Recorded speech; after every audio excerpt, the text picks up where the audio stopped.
వాళ్ళు వారి నుంచి ఏమైనా సమాచారం వచ్చిందా పోలీసుల ద్వారా? సో కేంద్రానికి ఏం రిపోర్ట్ వెళ్ళింది, అధికారికంగా వచ్చే అవకాశం ఉంది. సో మొత్తానికి ఉద్రిక్త పరిస్థితుల నేపథ్యంలో భారత్ పాకిస్తాన్ సిచ్యువేషన్ ఉంది. ఇటువంటి సినారియోలో ఎందుకంటే ఒకవేళ వెళ్లకుండా భీష్మించి కూర్చుంటామంటే ఎటువంటి పరిస్థితులు ఉంటాయనేది ఒకసారి నేను ఎక్స్ప్లెయిన్ చేసే ప్రయత్నం చేస్తాను. అది కోసం ఒక్కసారి మీరు లైన్లో ఉండే ప్రయత్నం చేయండి.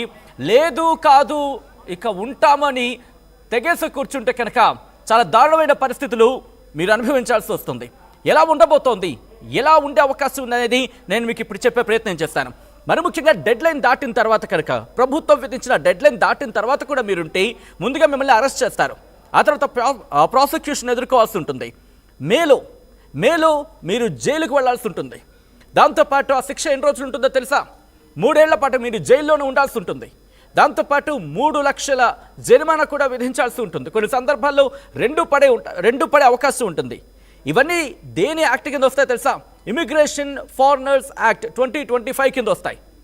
ఇమిగ్రేషన్ అండ్ ఫారినర్స్ యాక్ట్ 2025కి సంబంధించి ఇవన్నీ వస్తాయి. సో మధు, ఇటువంటి సినారియోలో అక్కడ వాళ్ళు ఏమనుకుంటున్నారు, అక్కడ సాధారణ ప్రజలు ఏమనుకుంటున్నారు?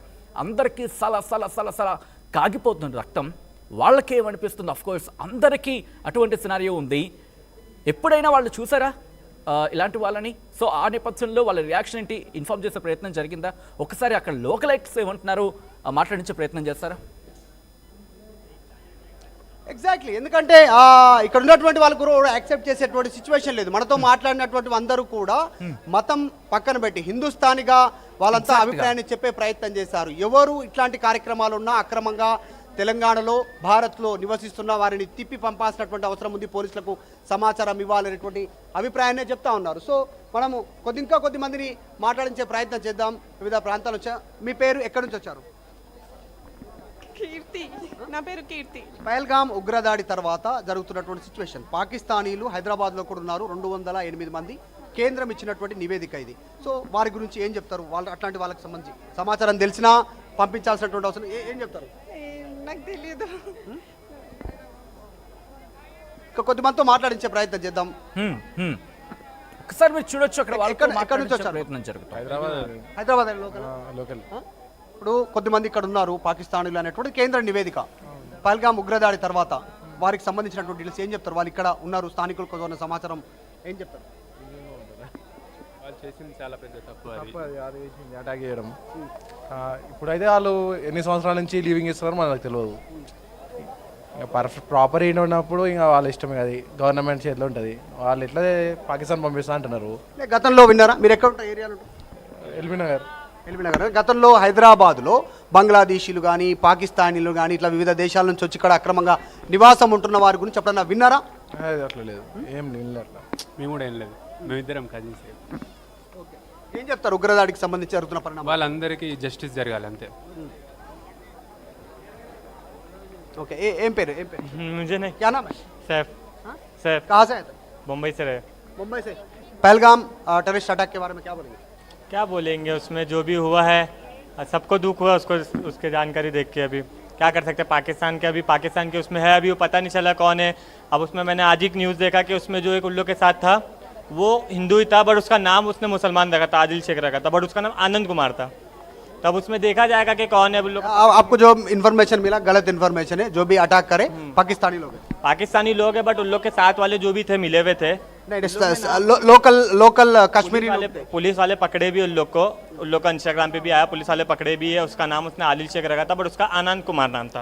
गलत इन्फॉर्मेशन मिला आपको? आप पता नहीं, आप पाकिस्तान के बारे में क्या बोलेंगे? पाकिस्तान के बारे में ये बोलेंगे कि पाकिस्तान ने जो किया गलत किया हमारे साथ, उसके साथ भी हमें गलत करना चाहिए।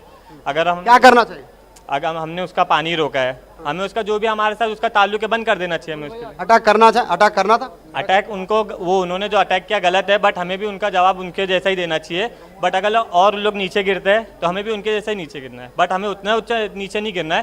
हमें उनके साथ जो भी रिलेशनशिप है वो बंद कर देना है।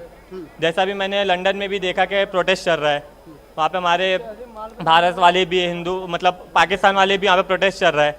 अब वो उसके ऊपर देखा जाएगा. రైట్, ఇది అంటే సోషల్ మీడియాలో వస్తున్నటువంటి వార్తలను కూడా జనాలు కన్సిడర్ చేస్తున్నటువంటి సిచ్యువేషన్ కనిపిస్తూ ఉంది. ఎందుకంటే నమ్ముతా ఉన్నారు జనాలు. సోషల్ మీడియాలో ఏది వచ్చినా కూడా ఇందాక మాట్లాడిన వ్యక్తి కూడా రాంగ్ సమాచారం ఉంది, దాన్ని కరెక్ట్ చేసే ప్రయత్నం చేస్తాం మనం. కొద్దిమంది ఉన్నారు కూడా. ఆప్ కహా సే ఆయే? ఆప్కా पहलगाम के बारे में आप क्या बोलेंगे, टेरर अटैक के बारे में?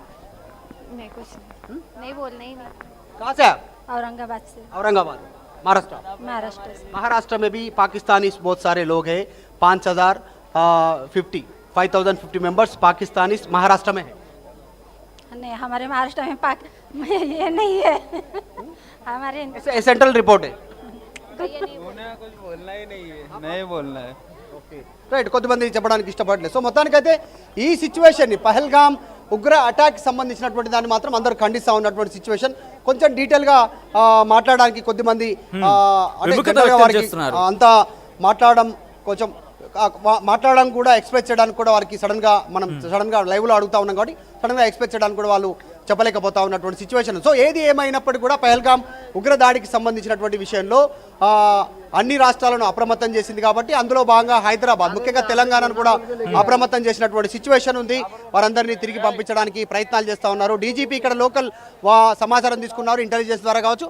ఎక్కడ ఉంటున్నారు వచ్చినటువంటి వారు అనే దానిపైన కూడా ఆరాధిస్తూ ఉన్నారు. కొద్దిమంది మెడికల్ పైన వచ్చినటువంటి వాళ్ళు స్థానికంగా హాస్పిటల్ చుట్టుపక్కల హోటల్లో కొద్దిమంది ఉంటే మిగతా వారు ఏ పని మీద వచ్చారు అనేటువంటిది ఆరాధించే ప్రయత్నం చేస్తూ ఉన్నారు. సొంతంగా రిపోర్ట్ చేసినటువంటి వారు మాత్రం నలుగురే ఇంతవరకు హైదరాబాద్లో ఉన్నటువంటి పాకిస్తానీలు. మిగతా వారికి సంబంధించిన డీటెయిల్స్ పోలీసులు అధికారికంగా చెప్పే అవకాశం అయితే ఉంది. కొద్దిమంది మాత్రం వివిధ ప్రాంతాల్లో, ఇప్పుడు ఎగ్జాంపుల్ బంగ్లాదేశీ నుంచి వచ్చినటువంటి రోహింగ్యాస్ చాలా మంది ఉన్నారు. వారి గురించి ఎవరు అడిగినా చెప్తారు. సాధారణంగా చంద్రాయన్ గుట్ట ఆ ప్రాంతంలో వెళ్తే అక్కడ నివాసం ఉంటున్నారు.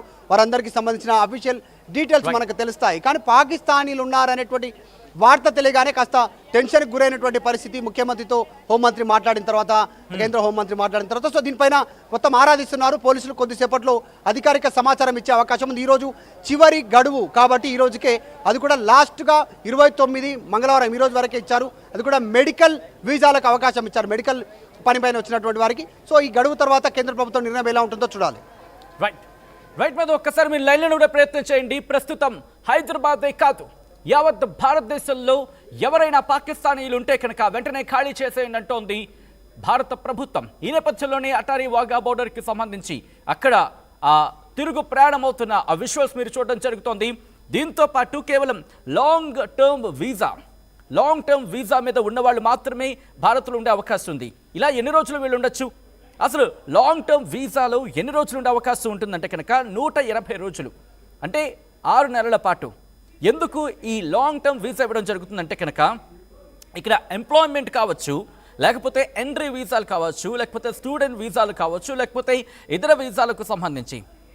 సో ఇలా అనేక రకాల వీసాల నేపథ్యంలో లాంగ్ టర్మ్ వీసా అనేది ఇవ్వడం జరుగుతుంటుంది. మరి ముఖ్యంగా ఎవరైతే ఉద్యోగం సంపాదించుకున్నారో భారత్లో వాళ్ళకే ఎంప్లాయ్మెంట్ వీసా ఇవ్వడం జరుగుతుంది లాంగ్ టర్మ్ వీసాలో భాగంగా. దాంతోపాటు ఎంట్రీ వీసాలకు సంబంధించి మాట్లాడుకున్నప్పుడు ఇండియన్ ఆరిజిన్ అంటే భారతీయులు అయి ఉంటే కనుక వాళ్ళకి ఎంట్రీ వీసా ఇవ్వడం జరుగుతుంది. ఇక స్టూడెంట్ వీసాలకు సంబంధించి అందరికీ అర్థమై ఉంటుంది. వాళ్ళ కనుక హైయర్ ఎడ్యుకేషన్, భారత్లో హైయర్ ఎడ్యుకేషన్ చేయడానికి వచ్చుంటే కనుక వాళ్ళకు స్టూడెంట్ వీసా ఇవ్వడం జరుగుతుంది. అలాగే ఇతర వీసాలు కూడా, మరి ముఖ్యంగా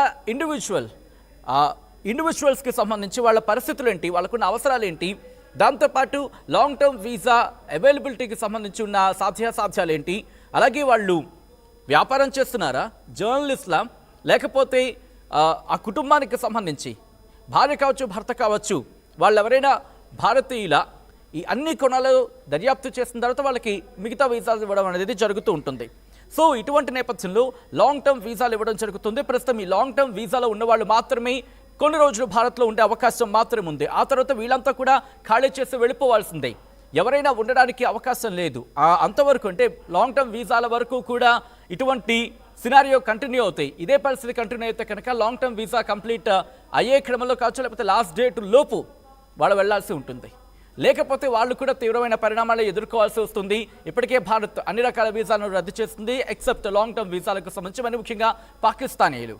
సో ఈ నేపథ్యంలో ఒక్కసారి ఉద్రిక్త